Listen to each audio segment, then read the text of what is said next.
The world is in financial disarray. Currencies failing, economies in wild flux, jobs being lost.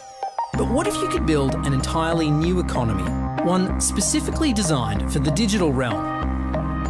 Well, that is the dream behind Bitcoin.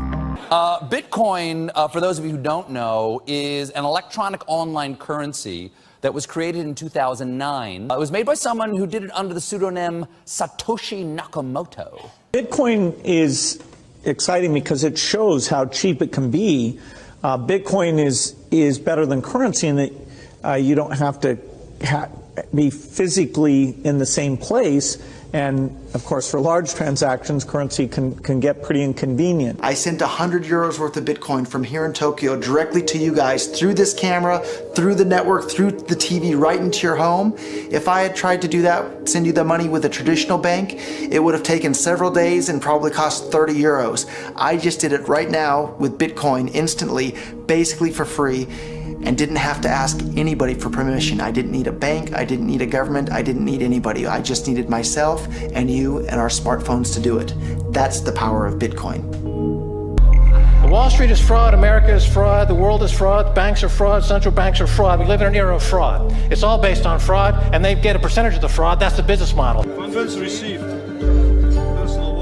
This community is switching to what they think is a better monetary system. A system in which banks are no longer needed because payments could be made directly from one person to another.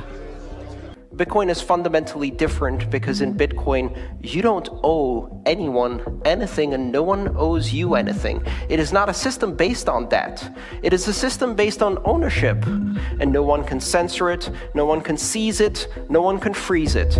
It's November the 2nd, 2008, just 6 weeks after the Lehman Brothers collapse. And all over the world, there are panicked debates about how to save the banks. Then, on a little visited web forum for cryptographers, a document appears in which a completely new monetary system is proposed. The visionary author calls himself Satoshi Nakamoto. What's exciting for me is like a global economy. Right now we say we have a global economy, but I can't take $1 and give it to you in the Netherlands and then you know what to do with it, right? You would have to go and change it to your native currency. And when you kind of eliminate that step, and I can just send you one form of payment and you can send me a product in a matter of seconds, that starts to change things. You can buy Bitcoin at the Shell station. Check it out. Good. Got $2. Hit finish. Oh. $2 in Bitcoin. Just like that. From this machine. I just turned cash into digital currency. If Bitcoin becomes really popular all over the world, Bitcoins are going to have to be worth at least tens of thousands of dollars a Bitcoin, if not hundreds of thousands of dollars per Bitcoin. So thinking it's too late to get involved with Bitcoin is like thinking it's too late to get involved with using the internet. Of course not. Like it's ubiquitous in our lives, and Bitcoin's going to become ubiquitous in our lives as well. This is a currency that's really going to work eventually. Well, I think it is working, and there will be other currencies like it that may be even better. But in the meantime, there's a big industry around Bitcoin. And people have made fortunes out of Bitcoin. Bitcoin, there is no Bitcoin company. There is no Bitcoin building. There's not even a Bitcoin server anywhere that you could shut down. It is completely distributed. That's what's unique about Bitcoin. It is, for the first time, a way for the two of us to exchange value online without a third-party intermediary. Until the invention of Bitcoin, for you and me to exchange money online, we had to employ a third party, like PayPal, like Visa, like MasterCard, right? Now we live in the 21st century. If we want to have a video call to China, we can do that for free. But to send a couple $100, which is essentially just ones and zeros being moved around. See Bitcoin trading at 1,000, 2,000, 5,000, 10,000. Rick Falkvinia does an excellent analysis. He predicts that Bitcoin will capture between 1 and 10% of the global Forex market, which implies a price of between $100,000 to $1 million per Bitcoin. Most of the people who are on the sidelines not buying Bitcoin today will start to buy Bitcoin when it gets over 1,000.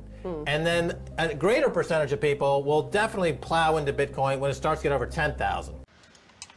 A Bitcoin was worth less than a penny when Laszlo Hunyats first traded Bitcoin for pizza 9 years ago. We calculated that if Hunyats had held on to all the Bitcoin he used back then to get various items, much of it pizza, by the time of our interview, those Bitcoins would have been worth $800 million. Yeah. So, okay, sorry, let me just get this straight.